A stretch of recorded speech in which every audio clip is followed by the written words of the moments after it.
देखिए, टर्मिनल विभवांतर और विद्युत वाहक बल में हम लोग संबंध पढ़ चुके थे। संबंध क्या था?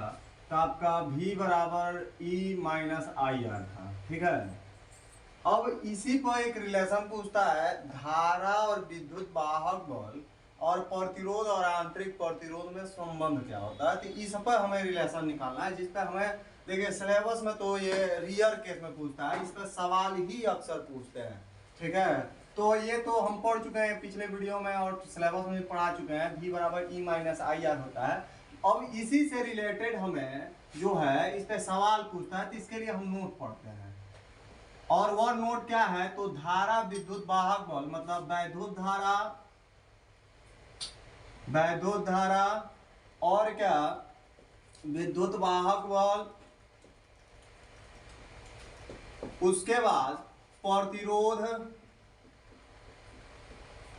और आंतरिक प्रतिरोध में संबंध निकालना है। आंतरिक प्रतिरोध में संबंध क्या होता है, तो ये हमें रिलेशन निकालना है। तो हम टर्मिनल विभवांतर से ही निकालेंगे। V बराबर जो आप लिखे थे E माइनस आई आर, इसी से हम रिलेशन निकालेंगे। होगा कितना? चूंकि लिखेंगे हम कि इसमें धारा जानते हैं क्या है, आवेश प्रवाह होने की दर को धारा कहते हैं। विद्युत वाहक बल क्या होता है? सेल सहित आवेश को प्रवाहित करने में जितना वर्क करते हैं वह उसका विद्युत वाहक बल कहलाता है। प्रतिरोध क्या होता है? तो जब कोई भी चालक में हम धारा प्रवाहित करते हैं तो उस समय जो है उसके सिरों पर विभवांतर लगता है। जो जब विभवांतर लगेगा तो कितना विभवांतर लगा, कितना धारा प्रवाहित किया, इनका अनुपात आपका प्रतिरोध कहलाता है। और आंतरिक प्रतिरोध क्या होता है? तो इसका परिभाषा यही होता है, या हम बेसिक कॉन्सेप्ट बता सकते हैं कि जब हम धारा प्रवाहित करते हैं परिपथ में, तो परिपथ क्या करता है? धारा को रोकता है। या परिपथ जो तार है उसकी लंबाई या तार जो है धारा को रोकता है, जिसको प्रतिरोध कहते हैं। अब ये क्या है कि जब धारा हम सेल में प्रवाहित करते हैं तो सेल का घोल जो तरल पदार्थ उसमें भरा रहता है, वैद्युत तेजाब वगैरह कह सकते हैं, वह भी धारा को रोकता है, जिसको हम आंतरिक प्रतिरोध कहते हैं। ये सबकी परिभाषा 10-10 सेकेंड में बता दी है। अब हम चूंकि जानते हैं टर्मिनल विभवांतर और विद्युत वाहक बल में संबंध क्या होता है, पीछे पढ़ चुके हैं। V बराबर होता है I इंटू आर, ये आपका फार्मूला होता है। अब चूंकि अब क्या करिए, इसको इक्वेशन 1 मानिए, चूंकि हम लिखेंगे किसके नियम से? तो ओम के नियम से। ओम के नियम से आखिर में ओम के नियम से होता क्या है? तो V बराबर हमारा होता है कितना? I into R. इस V के जगह पे ये रखना है, तो इक्वेशन नंबर हमारा 2 हो गया। अब करिए क्या कि ये V का मान वहां रखना है, तो हमें लिखना पड़ेगा समीकरण 1 व किस से? तो 2 से मिला दीजिए। तो जैसे ही मिलाएंगे हमारा क्या हो जाएगा? जैसे मिलाएंगे तो ये वैल्यू यहाँ पर रखिए, तो I इंटू आर हो गया V के जगह पे, और आपका E है ये है माइनस I इंटू आर है ये, इसको इधर भेजिए।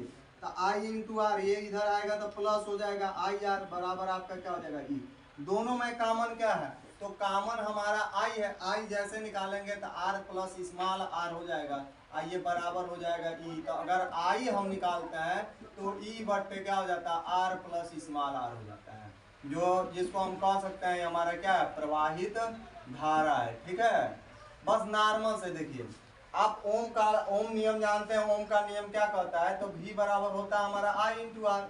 अगर I निकालते हैं तो V बाई हमारा क्या हो जाएगा? R।